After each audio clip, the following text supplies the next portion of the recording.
अजे software test engineer हाँ कुफोर च।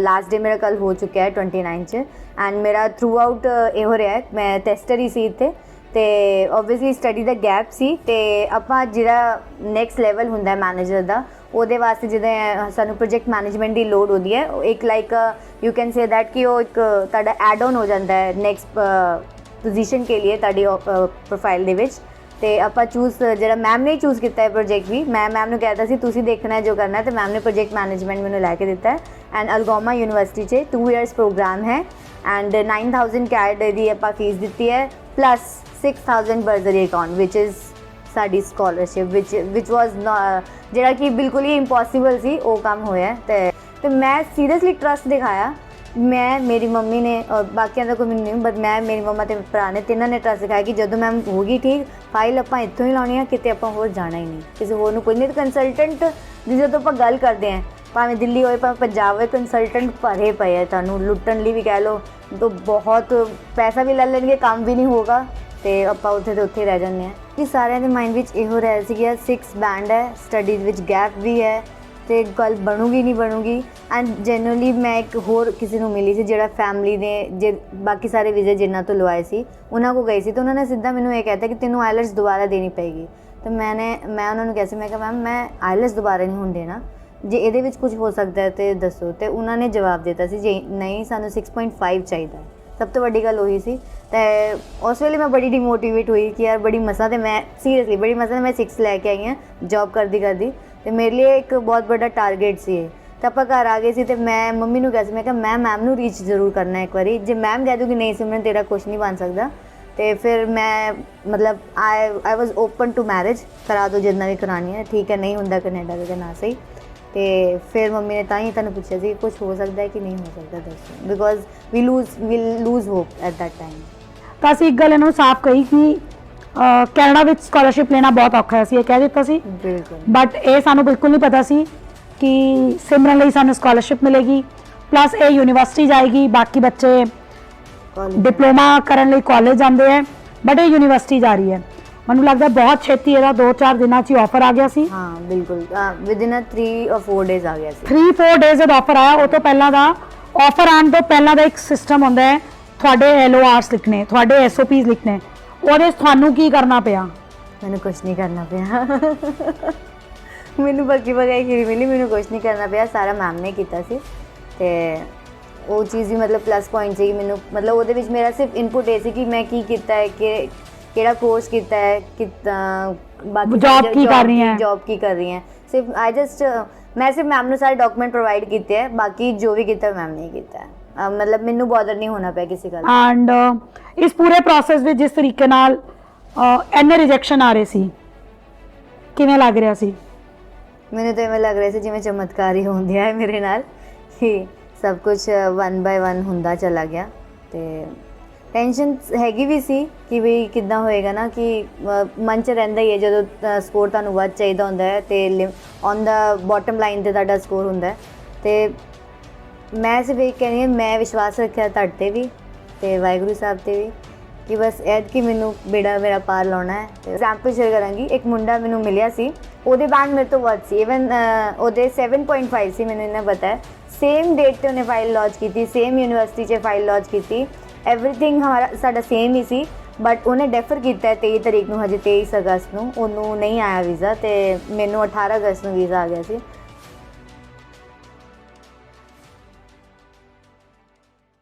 सो आज का इंटरव्यू एक बहुत स्पेशल इंटरव्यू और आज इसको हम ना इंग्लिश में करने वाले हैं ना हिंदी में करने वाले हैं कोशिश करके हम इसको पंजाबी में करेंगे बिकॉज हमारी जो स्टूडेंट है वो बहुत मैजिकल बच्चा है वो शायद हम दोनों एक दूसरे को 2019 से जानते हैं और इसकी स्टोरी मैंने हर बार शेयर करी है कि जसबीर ग्रोवर बहुत जानी जाती है अपने रफ एंड टफ एटीट्यूड के लिए तो शायद मेरी पहली कॉन्वर्सेशन में ही सिमरन रो गई थी मेरे साथ एम आई राइट बिल्कुल और सिमरन ने मुझे किसी के रेफरेंस से कॉल किया था परम के रेफरेंस से और जब मेरी इससे बात हुई और इसने सारी चीज़ें मेरे से शेयर करी तो मैंने इसको क्लियरली ये चीज़ बोल दी थी कि जो भी ऑनलाइन दिख रहा है और जो कंसल्टेंट्स बता रहे हैं उस कंडीशंस में इस करंट सिनेरियो में PR डायरेक्ट लेना डिफ़िकल्ट है और बेटर यही होगा कि फिर अगर आपको कनाडा टारगेट करना है तो आप स्टडी वीज़ा रूट लीजिए बिकॉज सबको पता है कि PR की एप्लीकेशंस नहीं आ रही थी, देन सिमरन के CRS स्कोर वो नहीं बन पाने थे.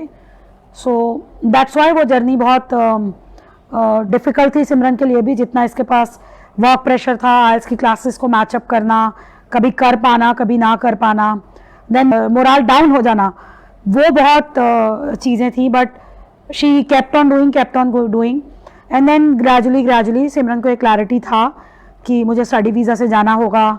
इसका ब्रदर आया, छोटा ब्रदर ने IELTS किया मेरे से, और जब इसका ब्रदर भी मिलने आया तो सिमरन ने उससे मुझे मिलवाया. एंड हमने तब डिसाइड करा कि हाँ ठीक है, हम देखेंगे क्या होता है.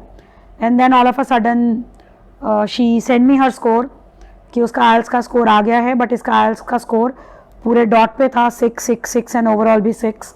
And if we talk about education gap, she is 2015 batch pass out, तो एजुकेशन में गैप भी था. एंड शायद हमने इसका पूरा प्रोसेस मई में स्टार्ट करा है, और उसके बाद हमने 9 जून को इसका वीज़ा फाइल किया. हमें एक ही यूनिवर्सिटी अप्लाई करनी पड़ी, दो शी वॉज सेइंग कि हम एक दो जगह और अप्लाई कर लेते हैं. And my point was that why we are spending unnecessary application fees, and the kind of program we searched, the kind of mapping we have done, we are so happy that other people are struggling for visas, but सानू सिमरन दा visa बहुत timely मिले है, बहुत timely मिले है. And finally she got her passport also. तो हम अब इस इंटरव्यू को पंजाबी में करेंगे. मैं भी पूरा कोशिश करूँगी कि मैं जस्टिस कर पाऊँ पंजाबी में, बिकॉज इंटरव्यूज़ लेने की आदत इंग्लिश में पढ़ चुकी है, बट मैं चाहती हूँ ये इंटरव्यू पंजाबी में आए ताकि बहुत सारे लोगों को कुछ पता चल सके. हाँ जी, ओवर टू यू. हुण तुसीं दसो किवें लग रहा है? बहुत वधिया लग रहा है. ओके, ਤਾਂ ਇਹ ਪੂਰੀ ਜਰਨੀ ਨੂੰ ਦੇਖਦੇ ਹੋਏ ਹਾਊ ਯੂ ਵਿਲ ਸੀ, ਕਿਵੇਂ ਦੇਖਦੇ ਹੋ ਕਿ ਇਹ ਜਰਨੀ ਕਿਵੇਂ ਸਟਾਰਟ ਹੋਈ, ਹਾਊ ਯੂ ਵਰ ਫੋਕਸਡ, ਕਿਵੇਂ ਸੋਚਦੇ ਰਹੇ ਮੈਂ ਜਾਣਾ ਹੈ, ਕੈਨੇਡਾ ਹੀ ਜਾਣਾ ਹੈ, ਇਸ਼ੂਜ਼ ਬਹੁਤ ਸੇ, ਕਾਫੀ ਲੋਕਾਂ ਨੇ ਕਿਹਾ ਇਹ ਪੋਸੀਬਲ ਨਹੀਂ ਹੋ ਸਕਦਾ, ਇਹ ਨਹੀਂ ਹੋਣਾ, ਉਹ ਨਹੀਂ ਹੋਣਾ, ਤਾਂ ਉਹ ਸਾਰਾ ਟਾਈਮ ਕਿਵੇਂ ਕੱਢਿਆ? ਮੈਂ ਬਹੁਤ ਪਹਿਲਾਂ ਸਟਾਰਟ ਕੀਤਾ ਸੀ, ਲਾਈਕ ਵੈਨ ਮੈਂ ਜਦ ਜੁਆਇਨ ਕੀਤਾ ਸੀ 2016 ਵਿੱਚ, ਉਦੋਂ ਮੈਂ ਐਗਜ਼ਾਮ ਦੇਣਾ ਸਟਾਰਟ ਕੀਤਾ ਸੀ. ਲੇਕਿਨ ਇਹ ਸੀ ਕਿ ਮੇਰੇ ਲਈ ਪ੍ਰੈਸ਼ਰ ਜੌਬ ਦਾ ਵੀ ਸੀ ਕਿ ਮੈਨੂੰ ਜੌਬ ਨਹੀਂ ਛੱਡਣੀ ਹੈ, ਚਾਹੇ ਫੈਮਿਲੀ ਫਾਈਨੈਂਸ਼ੀਅਲ ਜੋ ਵੀ ਹੈ. ਅਤੇ ਉਦੋਂ ਮੈਂ ਸਟਾਰਟ ਕੀਤਾ ਸੀ ਐਗਜ਼ਾਮ. ਹਰ ਵਾਰੀ ਮੇਰਾ 0.5 ਹਰ ਵਾਰੀ ਰਹਿ ਜਾਂਦਾ ਸੀ. ਮਤਲਬ 3rd ਅਟੈਂਪਟ ਦੇ ਬਾਅਦ ਮੇਰਾ ਜੋ ਹੈ ਕਿ ਇੱਥੇ ਉਹ ਵੀ ਤਾਂ ਕਲੀਅਰ ਹੋਇਆ. ਮੈਨੂੰ ਇਹ ਵੀ ਯਾਦ ਹੈ ਕਿ ਜਦੋਂ ਮੇਰੀ ਇੱਕ ਫਰੈਂਡ ਹੈ ਜਿਹੜੀ ਤੁਹਾਨੂੰ ਜਾਣਦੀ ਹੈ, ਪਰਮ, ਉਹਦੇ ਨਾਲ ਮੈਂ ਜਦੋਂ ਇਹ ਵੀ ਰਾਤ ਦਾ ਟਾਈਮ ਸੀ ਜਦੋਂ ਆਪਾਂ ਕੈਬ ਤੋਂ ਉਤਰ ਰਹੇ ਸੀ, ਉਦੋਂ ਉਹਨੂੰ ਮੈਨੂੰ ਦੱਸਿਆ ਸੀ ਕਿ ਆਈ ਐਮ ਪਲੈਨਿੰਗ ਸਮਥਿੰਗ, ਮੈਂ ਕੁਝ ਪਲਾਨ ਕਰ ਰਹੀ ਹਾਂ ਅਤੇ ਮੈਂ ਦੱਸਾਂਗੀ ਜਦੋਂ ਕੁਝ ਹੋ ਜਾਏਗਾ successful. That time I got to know about you. तो मैंने कहा था कि मैं उन्हें पूछा सी कि भी ये हो जाएगा जो मैम ना क्लासा लंगी तो मेरा आ जाऊगा स्कोर. तो उन्हें क्या सी भरोसा रख, मैं वो मेरी मैम नहीं हो, मेरी माता है. तो that I got to know कि वो थोड़ी मतलब एज आपको वैसे देखती है, एज अ माँ देखती है. तो मैं क्या ठीक है, मैंने भी रेफरेंस दे दी, तो मैं भी मैम ने जाके एक बार मिलांगी. एंड लिटरली आई बिल्कुल मतलब मुझे पता है कि बाय फ्रॉम माई हार्ट मुझे ये पता है जो मेरा स्कोर आया है, दैट वो ਜਿਹੜੀ ਮੈਂ ਤੁਹਾਡੇ ਤੋਂ ਟੈਕਨੀਕ ਸਿੱਖੀ ਸੀ ਰੀਡਿੰਗ ਦੇ ਵਿੱਚ, ਉसी ਟੈਕਨੀਕ ਨਾਲ ਮੈਂ ਆਪਣਾ ਪੂਰਾ ਜੋ ਕੀ ਕਹਿੰਦੇ ਆ ਰੀਡਿੰਗ ਵਾਲਾ ਸੈਕਸ਼ਨ ਹੈ, ਉसी ਟੈਕਨੀਕ ਨਾਲ ਕੀਤਾ, ਉਹਦੇ ਨਾਲ ਹੀ ਮੇਰਾ 0.5 ਤੋਂ 6 ਤੱਕ ਵੀ ਆਇਆ ਹੈ. ਉਹ ਟੋਟਲੀ ਕ੍ਰੈਡਿਟ ਤੁਹਾਨੂੰ ਜਾਂਦਾ ਹੈ ਕਿ ਜਿਹੜਾ ਮੇਰਾ ਸਕੋਰ 6 ਆਇਆ ਨਾ ਰੀਡਿੰਗ ਦੇ ਵਿੱਚ, ਮੈਂ ਕਹਿ ਰਹੀ, ਬਾਕੀ ਤਾਂ ਚਲੋ ਮੈਨੂੰ ਲੱਗਦਾ ਸੀ ਕਿ ਮੈਂ ਹੌਲੀ ਹੌਲੀ ਮੈਂ ਆਪੇ ਸਪੀਕਿੰਗ ਜਾਂ ਕੁਝ ਕਰ ਲਾਂਗੀ, ਲੇਕਿਨ ਰੀਡਿੰਗ ਸੀ ਜਿਹੜਾ ਮੇਰਾ ਫਸ ਰਿਹਾ ਸੀ, ਅਤੇ ਉਹਦਾ ਟੋਟਲੀ ਕ੍ਰੈਡਿਟ ਤੁਹਾਨੂੰ ਜਾਂਦਾ ਹੈ. ਉਹਦੇ ਕਰਕੇ ਮੇਰਾ 6.6 ਬੈਂਡ ਉਹਦੇ ਵਿੱਚ ਆਇਆ.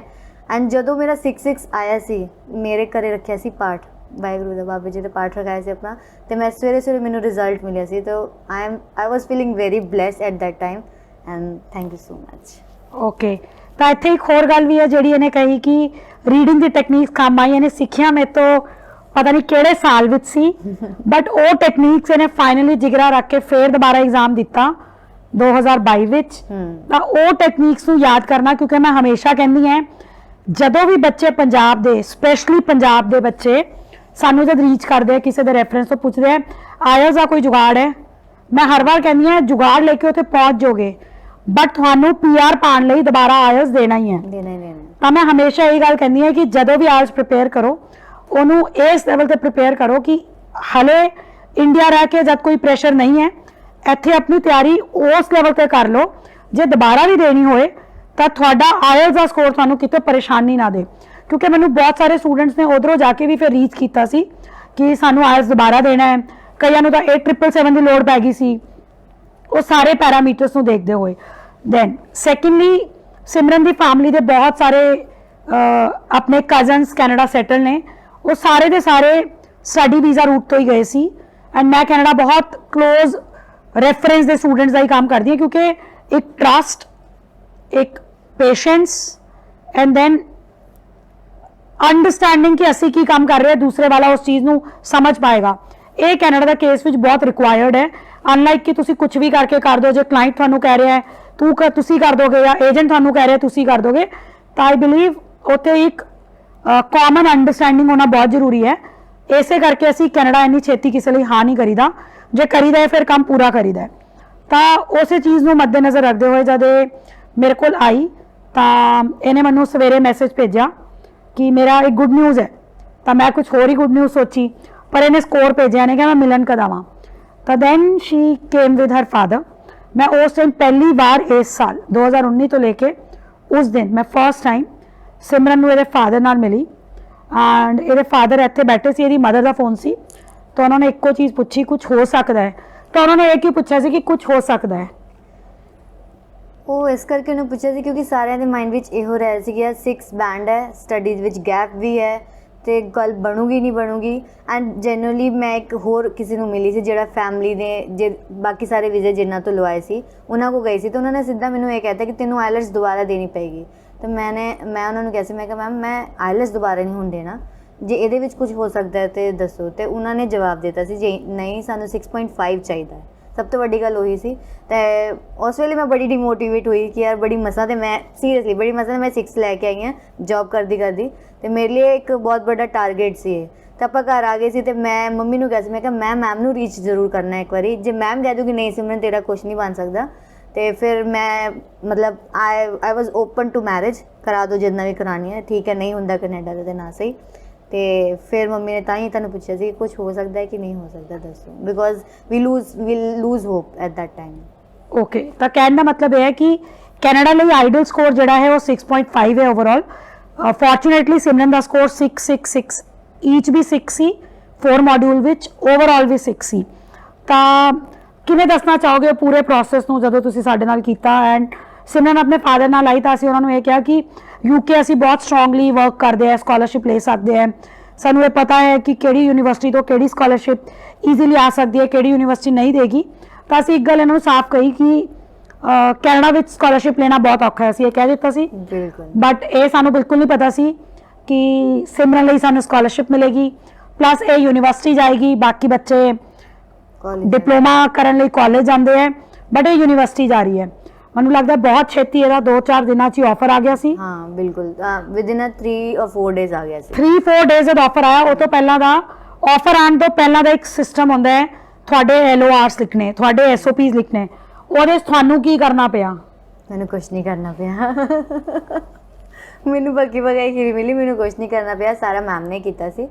ਤੇ ਉਹ ਚੀਜ਼ ਵੀ ਮਤਲਬ ਪਲੱਸ ਪੁਆਇੰਟ ਸੀ ਕਿ ਮੈਨੂੰ ਮਤਲਬ ਉਹਦੇ ਵਿੱਚ ਮੇਰਾ ਸਿਰਫ ਇਨਪੁਟ ਇਹ ਸੀ ਕਿ ਮੈਂ ਕੀ ਕੀਤਾ ਹੈ, ਕਿ ਕਿਹੜਾ ਕੋਰਸ ਕੀਤਾ ਹੈ, ਬਾਕੀ ਜੌਬ ਕੀ ਕਰ ਰਹੀ ਹੈ, ਜੌਬ ਕੀ ਕਰ ਰਹੀ ਹੈ। ਸਿਰਫ ਮੈਂ ਸਿਰਫ ਮੈਮ ਨੂੰ ਸਾਰੇ ਡਾਕੂਮੈਂਟ ਪ੍ਰੋਵਾਈਡ ਕੀਤੇ ਹੈ, ਬਾਕੀ ਜੋ ਵੀ ਕੀਤਾ ਮੈਮ ਨੇ ਕੀਤਾ ਹੈ। ਮਤਲਬ ਮੈਨੂੰ ਬੋਦਰ ਨਹੀਂ ਹੋਣਾ ਪਿਆ ਕਿਸੇ ਗੱਲ ਤੇ। ਹਾਂ, ਤਾਂ ਇੱਥੇ ਇਹ ਗੱਲ ਇਸ ਕਰਕੇ ਡਿਸਕਸ ਕਰੀ ਜਾ ਰਹੀ ਹੈ ਬਿਕੋਜ਼ ਬਹੁਤ ਸਾਰੇ ਏਜੰਟਸ ਕਿਸੇ ਦਾ LOR ਚੱਕ ਕੇ ਕਿਤੇ ਵੀ ਚੇਪ ਦਿੰਦੇ ਆ, ਕਿਸੇ ਦਾ SOP ਕਿਤੇ ਵੀ ਚੇਪ ਦਿੰਦੇ ਆ, ਜਾਂ ਸਟੂਡੈਂਟਸ ਨੂੰ ਦੇ ਦਿੰਦੇ ਆ ਕਿ ਇਹਨੂੰ ਐਡਿਟ ਕਰ ਲਓ। ਬੇਸਿਕ ਤਾਂ ਇਹੀ ਹੁੰਦਾ ਹੈ, ਬਟ ਉਹ ਐਵੇਂ ਨਹੀਂ ਹੁੰਦਾ, ਰਾਈਟ? ਕਿਉਂਕਿ ਕੈਨੇਡਾ ਵਿੱਚ ਸਾਰਿਆਂ ਨੂੰ ਪਤਾ ਹੋਣਾ ਚਾਹੀਦਾ ਹੈ। ਬਹੁਤ ਸਾਰੇ ਕੰਸਲਟੈਂਟਸ ਨੂੰ ਤਾਂ ਜੇ ਉਹਨਾਂ ਦਾ ਡਾਇਰੈਕਟ ਕੋਲੈਬੋਰੇਸ਼ਨ ਹੈ ਕਿਸੇ ਕਾਲਜ ਨਾਲ, ਉਹ ਇਹ ਵੀ ਕਹਿ ਦੇਣਗੇ ਸਾਨੂੰ LOR ਦੀ ਵੀ ਲੋੜ ਨਹੀਂ, SOP ਦੀ ਵੀ ਲੋੜ ਨਹੀਂ, ਸਾਨੂੰ SOP ਚਾਹੀਦਾ ਹੋਏਗਾ ਜਦ ਅਸੀਂ ਵੀਜ਼ਾ ਫਾਈਲ ਕਰਨਾ ਹੈ।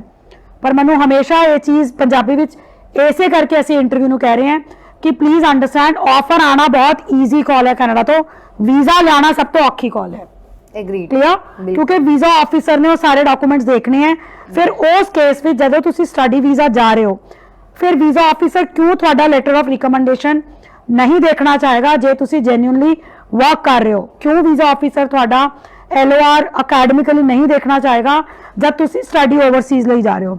ਕਿਉਂ ਤੁਹਾਡਾ ਵੀਜ਼ਾ ਆਫਿਸਰ ਤੁਹਾਡਾ ਉਹ SOP ਸਟੇਟਮੈਂਟ ਆਫ ਪਰਪਸ ਨਹੀਂ ਦੇਖਣਾ ਚਾਹੇਗਾ ਕਿ ਤੁਸੀਂ ਕਿਹੜੇ ਪ੍ਰੋਗਰਾਮ ਨੂੰ ਡਿਸਾਈਡ ਕਰ ਰਹੇ ਹੋ, ਕਿਉਂ ਜਾ ਰਹੇ ਹੋ, ਕਿਆ ਤੁਹਾਡਾ ਬੈਕਗ੍ਰਾਉਂਡ ਹੈ?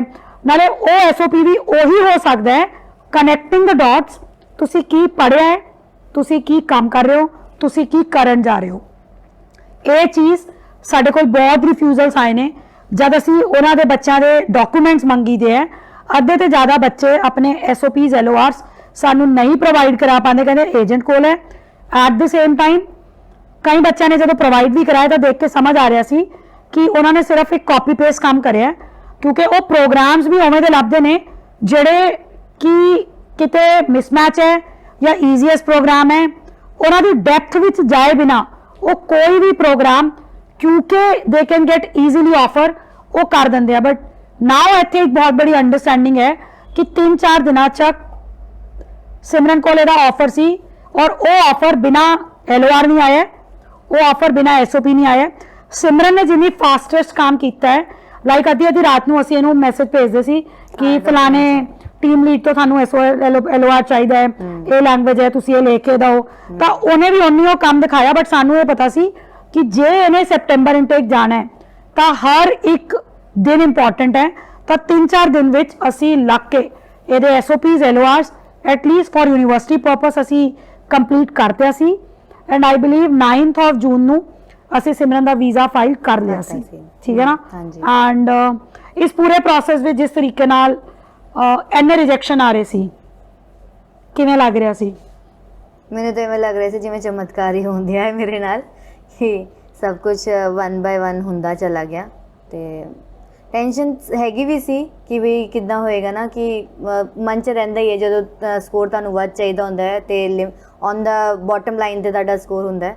ਤੇ ਮੈਂ ਸਿਰਫ ਇਹ ਕਹਿੰਦੀ ਹਾਂ, ਮੈਂ ਵਿਸ਼ਵਾਸ ਰੱਖਿਆ ਤੁਹਾਡੇ 'ਤੇ ਵੀ ਤੇ ਵਾਹਿਗੁਰੂ ਸਾਹਿਬ 'ਤੇ ਵੀ ਕਿ ਬਸ ਐਤਕੀ ਮੈਨੂੰ ਬੇੜਾ ਮੇਰਾ ਪਾਰ ਲਾਉਣਾ ਹੈ। ਤੇ ਬਸ ਇੱਕ ਪੋਜ਼ਿਟਿਵ ਵਾਈਬਸ ਰੱਖੀ, ਨੈਗੇਟਿਵ ਨਹੀਂ ਕੁਝ ਵੀ ਸੋਚਿਆ ਕਿ ਨਹੀਂ ਹੋਊਗਾ। ਬਸ ਐਤਕੀ ਇਸ ਵਾਰ ਹਰ ਦਿਨ ਜਿਵੇਂ ਮੈਮ ਕਹਿੰਦੇ ਕਿ ਅਰਦਾਸ ਕਰਦੇ ਰਹੋ, ਤੇ ਹਰ ਦਿਨ ਮੈਂ ਇਹੋ ਗੱਲ ਕਹੀ ਹੈ, ਮੇਰਾ ਹੋਊਗਾ ਤੇ ਹੋਊਗਾ ਆਊਗਾ ਰਿਜ਼ਲਟ, ਮੇਰਾ ਵਧੀਆ ਹੀ ਰਿਜ਼ਲਟ ਆਊਗਾ। ਤਾਂ ਮੈਂ ਕਹਿੰਦੇ ਨੇ ਪੋਜ਼ਿਟਿਵ ਗੱਲਾਂ ਹੀ ਬੋਲੀਆਂ, ਨੈਗੇਟਿਵ ਕੁਝ ਨਹੀਂ ਲਿਆ ਮੈਂ ਕਿ ਨਹੀਂ ਆਊਗਾ, ਕਿ ਮੈਂ ਇਹ ਨਹੀਂ ਕਿਹਾ ਹੋਏਗਾ ਕਿ ਨਹੀਂ ਹੋਏਗਾ, ਹੋਏਗਾ ਹੀ ਹੋਏਗਾ, ਇਹ ਗੱਲ ਮੈਂ ਬੋਲੀ ਹੈ। ਤੇ ਮੈਨੂੰ ਲੱਗਦਾ ਕਿ ਉਹ ਪੋਜ਼ਿਟਿਵ ਵਾਈਜ਼ ਨੇ ਬਹੁਤ ਹੈਲਪ ਕੀਤੀ ਹੈ ਮੈਨੂੰ। ਹਾਊ ਡੂ ਯੂ ਸੀ ਇਹ ਜਿਹੜਾ ਟ੍ਰਾਂਜੀਸ਼ਨ ਹੈ, ਸਿਮਰਨ ਪਹਿਲਾਂ ਹਮੇਸ਼ਾ ਨੈਗੇਟਿਵ ਪਹਿਲਾਂ ਸੋਚਦੀ ਸੀ, ਤਾਂ ਇਹ ਟ੍ਰਾਂਸਫਰਮੇਸ਼ਨ ਲਿਆਉਣ ਲਈ ਕਿੰਨੀ ਕਰੇਜ ਲੱਗੀ? ਉੱਥੇ ਜਸਬੀਰ ਗੋਵਰ ਦੀ ਇਹ ਡਾਂਟ ਗੁੱਸਾ ਕਿੰਨਾ ਯਾਦ ਆਉਂਦਾ ਹੈ? ਬਹੁਤ ਯਾਦ ਆਉਂਦਾ। ਫਸਟ ਮੀਟਿੰਗ ਔਰ ਫਸਟ ਜਿਹੜੀ ਮੀਟਿੰਗ ਹੋਈ ਸੀ ਉੱਥੇ ਤੇ ਓਬਵੀਅਸਲੀ ਮੈਂ ਰੋਈ ਪਈ ਸੀਗੀ ਕਿ ਕਿੱਦਾਂ ਮੈਮ ਨੇ ਮਤਲਬ ਬਿਲਕੁਲ ਮਤਲਬ ਕਹਿੰਦੇ ਨਾ ਇੱਕ ਬਲੰਟ ਹੋ ਕੇ ਕਿਹਾ ਸੀ, ਨਹੀਂ ਇੱਦਾਂ ਨਹੀਂ ਹੁੰਦਾ, ਇੱਦਾਂ ਹੀ ਹੋਏਗਾ, ਤੁਸੀਂ ਨਹੀਂ ਜਾ ਸਕਦੇ 777 ਤੇ ਉਹ ਤੇ ਨਾਲ ਸਭ ਤੋਂ ਮੈਂ ਸੀਰੀਅਸਲੀ ਜਿਹੜੀ ਮੈਮ ਇੱਕ ਵਰਕਸ਼ਾਪ ਕਰਾਉਂਦੀ ਹੈ, that workshop is very important for every student, ਸਾਰਿਆਂ ਵਾਸਤੇ ਬਹੁਤ ਇੰਪੋਰਟੈਂਟ ਹੈ। ਕੁਝ ਨਹੀਂ ਹੈ ਉਸ ਵਰਕਸ਼ਾਪ 'ਚ, ਐਸਾ ਲੱਗਦਾ ਮਤਲਬ ਇੱਦਾਂ ਲੱਗਦਾ ਕਿ ਉਸ ਵਰਕਸ਼ਾਪ 'ਚ ਕੁਝ ਨਹੀਂ ਹੈ, ਬਟ ਉਹਦੇ ਵਿੱਚ ਬਹੁਤ ਕੁਛ ਹੈ। ਜੇ ਆਪਾਂ ਲਾਅ ਆਫ ਅਟਰੈਕਸ਼ਨ ਦੀ ਗੱਲ ਕਰਾਂ, ਦੈਟ ਇਜ਼ ਮਤਲਬ ਉਹ ਟਰੂ ਗੱਲ ਹੈ। ਮੈਂ ਉਹਦੇ ਬਾਅਦ ਬਹੁਤ, ਮੈਂ seriously genuinely bottom of my heart ਮੈਂ ਉਹਦੇ ਬਾਅਦ ਬਹੁਤ ਪੋਜ਼ਿਟਿਵ ਹੋਈ ਹਾਂ। ਨੈਗੇਟਿਵ ਮੈਂ ਬਹੁਤ ਘੱਟ ਹੀ ਸੋਚਦੀ। ਈਵਨ ਮੈਂ ਆਪਣੀ ਮੰਮਾ ਨੂੰ ਵੀ ਇਹੋ ਗੱਲ ਕਹਿੰਦੀ ਹਾਂ, ਇਹ ਸੋਚਣਾ ਨਹੀਂ ਕਿ ਇੱਦਾਂ ਹੋਣਾ ਹੀ ਨਹੀਂ, ਆਪਾਂ ਪੋਜ਼ਿਟਿਵ ਸੋਚਾਂਗੇ ਤੇ ਪੋਜ਼ਿਟਿਵ ਉਹਦੇ ਵਿੱਚ ਜਾਵਾਂਗੇ ਤੇ ਉਹ ਚੀਜ਼ ਪੋਜ਼ਿਟਿਵ ਵੇ 'ਚ ਹੋਏਗੀ। ਜੇ ਆਪਾਂ ਇਹ ਸੋਚ ਰਹਾਂਗੇ ਨਹੀਂ ਇਹ ਹੋ ਨਹੀਂ ਸਕਦਾ, ਇਹ ਕਿੱਦਾਂ ਹੋਏਗਾ, ਤਾਂ ਉਹਦੇ ਵਿੱਚ ਆਲਰੇਡੀ ਨੈਗੇਟਿਵ ਵਾਈਬਸ ਆ ਜਾਂਦੀਆਂ ਨੇ। ਤੇ ਇਹ ਕਹਾਂਗੀ ਵਰਕਸ਼ਾਪ ਇਜ਼ ਵੈਰੀ ਇੰਪੋਰਟੈਂਟ, ਇਹ ਤਾਂ ਮੈਨੂੰ ਵੀ ਲੱਗਦਾ ਹੈ।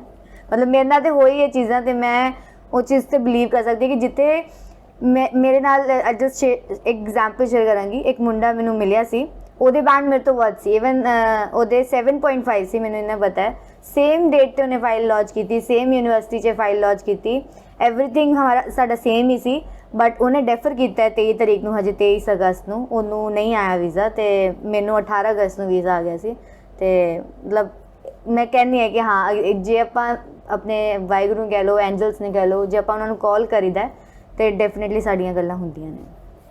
ਓਕੇ, ਤਾਂ ਲਾਈਫ ਵਿੱਚ ਪੋਜ਼ਿਟਿਵ ਹੋਣ ਦਾ ਕਿੰਨਾ ਵੱਡਾ ਰੋਲ ਹੈ, ਔਰ ਸਾਡਾ ਜਿਹੜਾ এনवायरमेंट ਸਾਨੂੰ ਨੈਗੇਟਿਵ ਕਰਦਾ ਹੈ, ਉਹਦੇ ਲਈ ਜਦੋਂ ਅਸੀਂ ਕਈ ਵਾਰ ਗੁੱਸਾ ਹੋ ਕੇ ਕਹਿੰਦੇ ਆ, ਜਿਵੇਂ ਸਿਮਰਨ ਵੀ ਕਹਿੰਦੀ ਸੀ ਮੇਰਾ ਗੁਰੂ ਸਾਹਿਬ ਨਾਲ ਝਗੜਾ ਹੈ, ਵਾਹਿਗੁਰੂ ਨੇ ਮੈਨੂੰ ਕੁਝ ਨਹੀਂ ਦਿੱਤਾ, ਤਾਂ ਉਸ ਸਿਚੁਏਸ਼ਨ ਵਿੱਚ ਆਪਣੇ ਆਪ ਨੂੰ ਚੇਂਜ ਕਰਨ ਲਈ ਕਿੰਨੀ ਕਰੇਜ ਚਾਹੀਦੀ ਹੁੰਦੀ ਹੈ? ਕਿਆ ਉਹ ਰਿਕੁਆਇਰਡ ਹੈ? ਕਰੇਜ ਤਾਂ ਰਿਕੁਆਇਰਡ ਹੈ। ਮੈਨੂੰ ਲੱਗਦਾ ਕਿ ਜਦੋਂ ਮਤਲਬ ਮੈਨੂੰ ਇਹ ਲੱਗਦਾ ਕਿ ਭਾਵੇਂ ਤੁਹਾਡੇ ਅੱਗੇ ਲਾਗੇ ਕੁਝ ਵੀ ਹੁੰਦਾ ਰਹੇ, ਨੈਗੇਟਿਵ ਥਾਟ ਪ੍ਰੋਸੈਸ ਚੱਲਦੀ ਵੀ ਰਹੇ, ਉਹਦੇ ਵਿੱਚ ਵੀ ਨਾ ਨੈਗੇਟਿਵ ਟਾਈਮ ਦੇ ਵਿੱਚ ਵੀ ਜੇ ਤੁਸੀਂ ਡੀਮੋਰਲਾਈਜ਼ ਹੋਏ ਕੁਝ ਵੀ ਹੋ, ਪੋਜ਼ਿਟਿਵ ਸੋਚਣੀ ਬਹੁਤ ਜ਼ਰੂਰੀ ਹੈ। ਨਹੀਂ ਹੁੰਦੀ ਕਦੇ ਵਾਰੀ ਬਹੁਤ ਗੁੱਸਾ ਵੀ ਹੁੰਦਾ ਯਾਰ, ਕਿਉਂ ਸਾਡੇ ਨਾਲ ਇਦਾਂ ਕਿਉਂ ਹੋ ਰਿਹਾ ਨਾ, ਬਟ ਲੇਕਿਨ ਮੈਨੂੰ ਨਾ ਪਤਾ ਕਿ ਅੱਜ ਜੇ ਬੁਰਾ ਵੀ ਹੋ ਰਿਹਾ, ਟਾਈਮ ਇਹ ਵੀ ਨਹੀਂ ਰਹਿਣਾ, ਟਾਈਮ ਅੱਛਾ ਹੈ ਤਾਂ ਟਾਈਮ ਉਹ ਵੀ ਨਹੀਂ ਰਹਿਣਾ। ਹਰ ਟਾਈਮ ਜਿਹੜਾ ਹੈ ਟਾਈਮ ਟੂ ਟਾਈਮ ਉਹ ਬਦਲਦਾ ਰਹਿਣਾ ਹੈ, ਕੁਝ ਵੀ ਟਾਈਮ ਜਿਹੜਾ ਹੈ ਉਹ ਕਨਸਟੈਂਟ ਨਹੀਂ ਰਹਿੰਦਾ। ਤੇ ਨਾ ਇਸ ਤੇ ਇਹ ਗੱਲ ਹੈ ਕਿ ਮਤਲਬ ਜੇ ਬੁਰਾ ਟਾਈਮ ਹੈ ਉਹ ਵੀ ਕਨਸਟੈਂਟ ਨਹੀਂ ਹੈ, ਅੱਛਾ ਟਾਈਮ ਹੈ ਉਹ ਵੀ ਕਨਸਟੈਂਟ ਨਹੀਂ ਹੈ। ਤੇ ਜਿਹੜੇ ਟਾਈਮ ਤੇ ਤੁਸੀਂ ਜਿੱਦਾਂ ਵੀ ਹੋ ਪੋਜ਼ਿਟਿਵ ਜਿੰਨੀ ਥੋਟ ਰੱਖ ਸਕਦੇ ਹੋ ਨਾ, ਉਹ ਤੁਹਾਨੂੰ ਹਮੇਸ਼ਾ ਅੱਗੇ ਲੈ ਕੇ ਜਾਊਗੀ, ਕਦੇ ਵੀ ਧੱਕਾ ਦੇ ਕੇ ਪਿੱਛੇ ਨਹੀਂ ਕਰੋਗੇ। ਰਾਈਟ। ਤਾਂ ਜਸਬੀਰ ਗੋਵਰ ਆਪਣੇ ਨਾਂ ਦੇ ਅੱਗੇ ਕਦੇ ਨਹੀਂ ਲਿਖਦੀ ਕਿ ਮੈਂ ਸਟੱਡੀ ਓਵਰਸੀਜ਼ ਕੰਸਲਟੈਂਟ ਹੈ ਜਾਂ ਏਜੰਟ ਹੈ। ਮੈਂ ਹਮੇਸ਼ਾ ਕਹਿੰਦੀ ਹਾਂ ਮੈਂ ਇੱਕ ਲਾਈਫ ਕੋਚ ਔਰ ਮੈਂਟੋਰ ਹੈ। ਰਾਈਟ। ਤਾਂ ਇਹ ਮੈਸੇਜ ਕਿੰਨਾ ਇੰਪੋਰਟੈਂਟ ਹੈ ਕਿ ਮੇਰੇ ਸਾਰੇ ਸਟੂਡੈਂਟਸ ਜਦੋਂ ਵੀ ਕਿਤੇ ਸਟਕ ਅਪ ਹੁੰਦੇ ਆ ਉਹ ਰੀਚ ਕਰਦੇ ਆ ਮੈਨੂੰ, you also reach, other students also reach. ਤਾਂ ਇਹ ਰੋਲ ਕਿੰਨਾ ਇੰਪੋਰਟੈਂਟ ਹੈ ਕਿ ਘਰ ਵਿੱਚ ਵੀ ਸਭ ਕੁਝ ਹੈ, ਕੁਝ ਲੋਕ ਪੋਜ਼ਿਟਿਵ ਨੇ, ਕੁਝ ਨੈਗੇਟਿਵ ਨੇ, ਸਾਡੀ ਸਰਾਊਂਡਿੰਗ ਵਿੱਚ ਵੀ ਹੈ। ਤਾਂ ਕੀ ਰੋਲ ਹੈ ਇੱਕ ਲਾਈਫ ਕੋਚ ਔਰ ਮੈਂਟੋਰ ਦਾ? ਤਾਂ ਜਸਬੀਰ ਗੋਵਰ ਇਨ ਯੋਰ ਓਪੀਨੀਅਨ ਆਲਸੋ, ਕਿਉਂਕਿ ਸਿਮਰਨ ਦੇ ਛੋਟੇ ਬ੍ਰਦਰ ਨੇ ਆਇਲਸ ਮੇਰੇ ਤੋਂ ਜ਼ਰੂਰ ਕੀਤੀ ਹੈ, ਪਰ ਬਾਕੀ ਸਾਰੇ ਕਜ਼ਨਸ ਇਹਦੇ ਕਿਸੇ ਹੋਰ ਕੰਸਲਟੈਂਟ ਨਾਲ ਗਏ ਆ।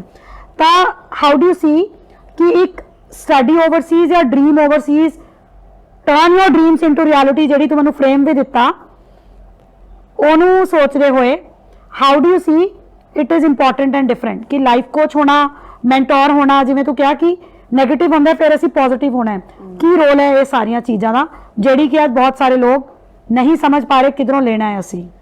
ਜਿਹੜੀ ਮੈਨੂੰ ਗੱਲ ਸਭ ਤੋਂ ਮਤਲਬ ਲੱਗਦੀ ਹੈ, ਮੈਨੂੰ ਪਤਾ ਵੀ ਹੈ, ਉਹ ਹੈ ਪੇਸ਼ੈਂਸ। ਜੇ ਮੈਮ ਕੋ ਕਿਸੇ ਨੇ ਵੀ ਜਦੋਂ ਮੈਂ ਤੁਹਾਡੇ ਤੋਂ ਫਾਈਲ ਲਵਾਉਣੀ ਹੈ ਕੁਝ ਵੀ ਹੈ, ਤੇ ਪੇਸ਼ੈਂਸ ਬਹੁਤ ਵੱਡੀ ਚੀਜ਼ ਹੈ। ਮੈਨੂੰ ਪਤਾ ਕਿ ਮੈਂ ਪੇਸ਼ੈਂਸ ਰੱਖੇ ਸੀ when you were not well, ਤੇ ਉਹ ਮੈਨੂੰ ਲੱਗਦਾ ਮੈਂ ਜੇ ਉਸ ਟਾਈਮ ਤੇ ਪੇਸ਼ੈਂਸ ਹੀ ਰੱਖਦੀ, ਮੈਂ ਕਿਸੇ ਹੋਰ ਕੋ ਚਲੀ ਜਾਂਦੀ, ਨਹੀਂ ਤੋਂ ਨਹੀਂ ਹੋ ਰਿਹਾ ਕੰਮ ਕਿਤੋਂ, ਮੈਨੂੰ ਲੱਗਦਾ ਨਹੀਂ ਕਿ ਉਹ ਕੰਮ ਹੋ ਪਾਉਂਦਾ। ਲੇਕਿਨ ਉਸ ਟਾਈਮ ਤੇ ਮੈਂ ਨਹੀਂ, ਇਵਨ ਮੇਰੀ ਮੰਮਾ ਨੇ ਵੀ ਬੜੇ ਪੇਸ਼ੈਂਸ ਰੱਖੇ। ਮੰਮਾ ਨੇ ਕਿਹਾ ਨਹੀਂ ਕੋਈ ਨਹੀਂ, ਇਵਨ ਮੇਰਾ ਬ੍ਰਦਰ ਹੈ ਜਿਹੜਾ ਕੈਲਗਰੀ 'ਚ ਹੈ, ਉਹਨੂੰ ਵੀ ਮੈਂ ਦੱਸਿਆ ਸੀ ਕਿ ਨਹੀਂ ਹਜੇ ਫਾਈਲ ਨਹੀਂ ਲੱਗ ਪਾ ਰਹੀ ਹੈ ਕਿਉਂਕਿ ਮੈਡਮ ਨਹੀਂ ਹੈ ਵੈਲ, ਲੇਕਿਨ ਉਹਨੇ ਵੀ ਕਿਹਾ ਨਹੀਂ ਆਪਾਂ ਮੈਡਮ ਨੂੰ ਨਹੀਂ ਛੇੜਨਾ, ਜਦੋਂ ਮੈਡਮ ਵੈਲ ਹੋਏਗੀ ਉਦੋਂ ਫਾਈਲ ਲੱਗੇਗੀ, ਉਦੋਂ ਹੀ ਅੱਗੇ ਜਾਏਗੀ।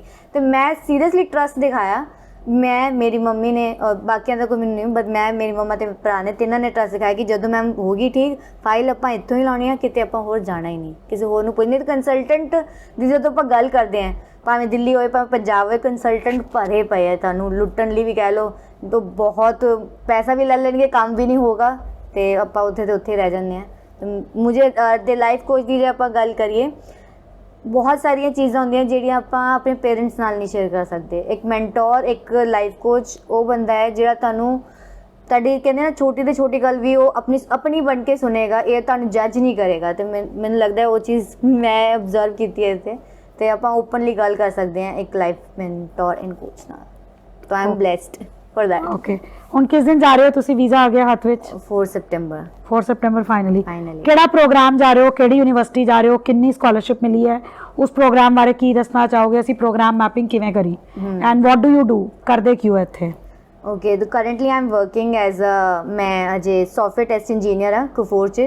लास्ट डे मेरा कल हो चुका है 29 च, एंड मेरा थ्रू आउट ये हो रहा है, मैं टेस्टर ही सी इत्थे, ਤੇ ਓਬਵੀਅਸਲੀ ਸਟੱਡੀ ਦਾ ਗੈਪ ਸੀ। ਤੇ ਆਪਾਂ ਜਿਹੜਾ ਨੈਕਸਟ ਲੈਵਲ ਹੁੰਦਾ ਮੈਨੇਜਰ ਦਾ, ਉਹਦੇ ਵਾਸਤੇ ਜਿੱਦਾਂ ਸਾਨੂੰ ਪ੍ਰੋਜੈਕਟ ਮੈਨੇਜਮੈਂਟ ਦੀ ਲੋੜ ਹੁੰਦੀ ਹੈ, ਇੱਕ like you can say that ਕਿ ਉਹ ਇੱਕ ਤੁਹਾਡਾ ਐਡ ਔਨ ਹੋ ਜਾਂਦਾ ਹੈ ਨੈਕਸਟ ਪੋਜੀਸ਼ਨ ਕੇ ਲਈ ਤੁਹਾਡੀ ਪ੍ਰੋਫਾਈਲ ਦੇ ਵਿੱਚ।